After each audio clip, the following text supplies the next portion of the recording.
వెంకటేశ్వర రెడ్డి గారు నమస్తే. నమస్తే అండి. జగన్మోహన్ రెడ్డి గారు కోరినటువంటి Z+ కేటగిరీ, ముఖ్యమంత్రితో సమానంగా వారు కోరుతున్నటువంటి భద్రత, నిజంగా ఆ న్యాయస్థానాన్ని ఆశ్రయించడం, సరే ప్రభుత్వానికి ఒక లేఖ రాసి సాధ్యమవుతుందా అంటే కుదరకపోతే న్యాయస్థానాన్ని ఆశ్రయిస్తే బాగుంటుంది అనేటువంటి మాట. కూటమి నేతలు అంతమంది ఇస్తారు అని అంటే ఎన్నికల ముందు కానీ లేకపోతే గత ప్రభుత్వంలో కానీ వైఎస్ఆర్ కాంగ్రెస్ పార్టీ నేతలు అంతకన్నా ఎక్కువ మాటలు మాట్లాడారు కదా, దానికి ఇంకా మేమేమనుకోవాలి అనేటువంటి మాట కూడా టీడీపీ చెప్తున్నటువంటి పరిస్థితి ఉంది. ఎలా చూస్తుంది ఇది? దీనికి సంబంధించి వైఎస్ఆర్ కాంగ్రెస్ పార్టీ అంతర్గతం ఏంటి? నిజంగా ఆ స్థాయి భయం అనేది జగన్మోహన్ రెడ్డిలో ఉందా ఇప్పుడు? ముందుగా మీకు ప్యానెల్లోని సభ్యులకి, స్వతంత్ర వీక్షకులకి, రాష్ట్ర ప్రజలకి శుభ సాయంత్రం. ఇక్కడ జరుగుతున్న పరిణామాలను ఒకసారి గమనించి చూడండి.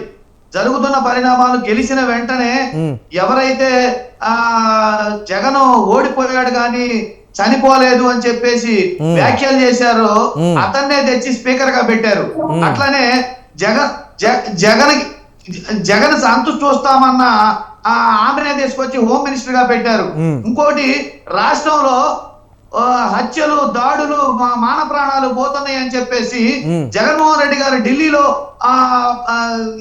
ప్రదర్శన చేస్తే ఎవరైతే ప్రదర్శన చేశారో వాళ్ళ మీద కేసులు పెడతామని చెప్పేసి చెప్పడం, పథకాలు అమలు జరగట్లేదని చెప్పేసి మాట్లాడితే వాటి మీద అబద్ధాలు మాట్లాడుతున్నారని చెప్పి కేసులు పెడతామని చెప్పడం, వీటన్నిటి పరిణామాలను మనం పరిగణలోకి తీసుకుంటే జగన్మోహన్ రెడ్డి గారికి ముప్పు ఉన్నది అనేది వాళ్ళ మాటల్లోనే, వాళ్ళు తీసుకునే నిర్ణయాల్లోనే స్పష్టమవుతున్నది.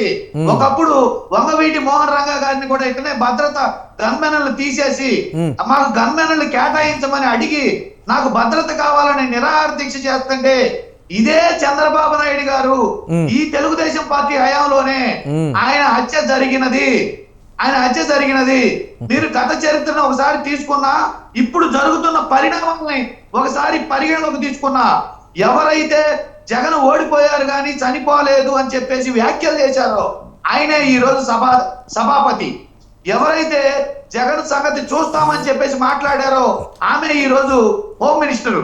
ఇక్కడ ఇంకా నిన్న చంద్రబాబు నాయుడు గారు అధికారుల సమావేశంలో మాట్లాడుతూ ఏం చెప్తున్నారు అంటే, ఈ హత్యలు జరుగుతున్నాయి బాబు, దాడులు జరుగుతున్నాయి బాబు, మాన ప్రాణాలకు రక్షణ లేదు అని చెప్పేసి మాట్లాడుతుంటే, అనవసరంగా మాట్లాడిన వాళ్ళ మీద, బాధితుల మీద వాళ్ళ మీద చర్యలు తీసుకోండి అని చెప్పేసి మేము మాట్లాడుతుంటే, మాట్లాడిన వాళ్ళ మీద ఎవరైతే బాధితులో వాళ్ళ మీద కేసులు పెట్టమని చెప్పేసి పురమాయిస్తున్నారు.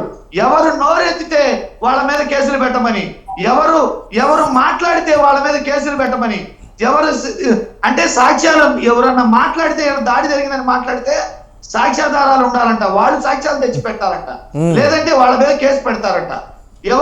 ఎవరు మాట్లాడకూడదు. మా పల్లెటూరులో ఒక భాష ఉందండి. మా పల్లెటూరులో పల్లెటూరు నేపథ్యం నుంచి వచ్చాను, రైతు కుటుంబం నుంచి వచ్చాను. మా పల్లెటూరులో ఒక భాష ఉందండి.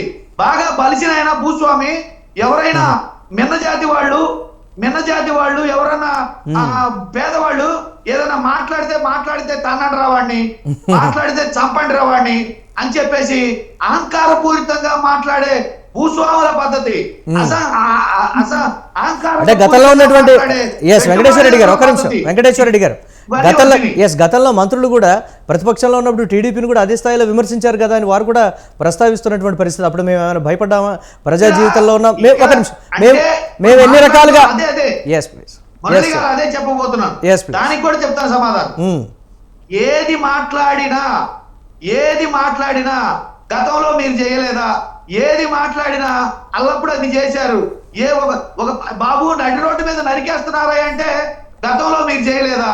బాబు మా పసిపిల్ల పోయి కనపడట్లేదా అంటే గతంలో మీరు చేయలేదా?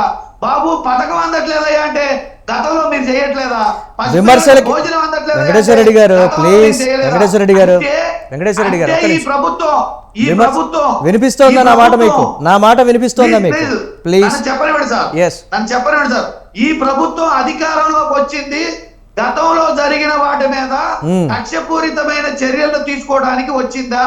ప్రజల్ని పరిపాలించడానికి వచ్చిందా? ప్రజలకు రక్షణ కల్పించడానికి వచ్చిందా? లేదా గత ప్రభుత్వంలో పనిచేసిన వాళ్ళని అందరినీ అంతమొందించడానికి, వైఎస్ఆర్సీపీ పార్టీకి ఓట్లేసిన వాళ్ళందరినీ చంపేయడానికి పరిపాలన వైఎస్ఆర్సీపీ పార్టీకి yes ఓట్లేసిన అంటే పరిపాలన వాళ్ళ పరిపాలన ఆత్మహత్యకి ఒక్క నిమిషం వెంకటేశ్వర రెడ్డి గారు వైఎస్ఆర్సీపీ మాట్లాడదాం పార్టీలో వెంకటేశ్వర రెడ్డి గారు ప్లీజ్ ప్లీజ్ వెంకటేశ్వర రెడ్డి వెంకటేశ్వర రెడ్డి చెప్పండి ఎస్ ఒక్క నిమిషం ఎస్ వెంకటేశ్వర చేయలేదా అంటున్నారు గతంలో చేశారు నేను కాబట్టి ఎక్కడా ఇప్పుడు లేదు. చేస్తామంటారా? వెంకటేశ్వర రెడ్డి గారు వెంకటేశ్వర రెడ్డి గారు సమాధానం అదే చెప్తారా? అరే వినండి చెప్పండి. వెంకటేశ్వర రెడ్డి గారు మీరు మీరు పరిపాలనలోకి ప్రజలు వినండి మీకు సార్ తీర్పిస్తే ప్లీజ్ వినాలి సార్ మీరు వినాలి అరే ప్లీజ్ మమ్మల్ని కాపాడండి అరే అయ్యా. మాకు మీరు రక్షణ కల్పించండి అయ్యా. వెంకటేశ్వర రెడ్డి గారు మాన ప్రాణాలు మీరు వినరా కాపాడండి. వినపడట్లేదన్న మాట మీకు మీరు ఇచ్చిన మాట Yes, right. కేసులు పెడతాం వినట్లేదా మీరు చంపేస్తాం. మీరు వినట్లేదా దౌర్జన్యం చేస్తాం. వినపడట్లేదా మీకు ప్లీజ్ పైగా వెంకటేశ్వర రెడ్డి గారు జగన్మోహన్ రెడ్డి గారు ఎస్ ప్లీజ్ నా మాట వినపడుతుందా మీకు నేను ఎక్కడ వ్యక్తిగతంగా అనలేదు సార్ టీడీపీ నేతలు ఆ స్థాయిలో విమర్శిస్తున్నారు అనేటువంటి మాటనే చెప్పాను తప్ప నేను ఎక్కడ వ్యక్తిగతంగా విమర్శించట్లేదు మీరు ఒకసారి మళ్ళీ మొత్తం కూడా రివైండ్ చేసి చూసుకోండి ప్లీజ్ దయచేసి ఎక్కడా కూడా వారు ఇదన్నారు వారు అదన్నారు నేను చెప్తాను వారు అన్న మాటలే మేము చెప్తాను తప్ప వ్యక్తిగతంగా విమర్శించాల్సినటువంటి అవసరం స్వతంత్రకి లేదు పర్టికులర్గా నాకు అసలే లేదు ప్లీజ్ మాట్లాడదాం దీనికి సంబంధించి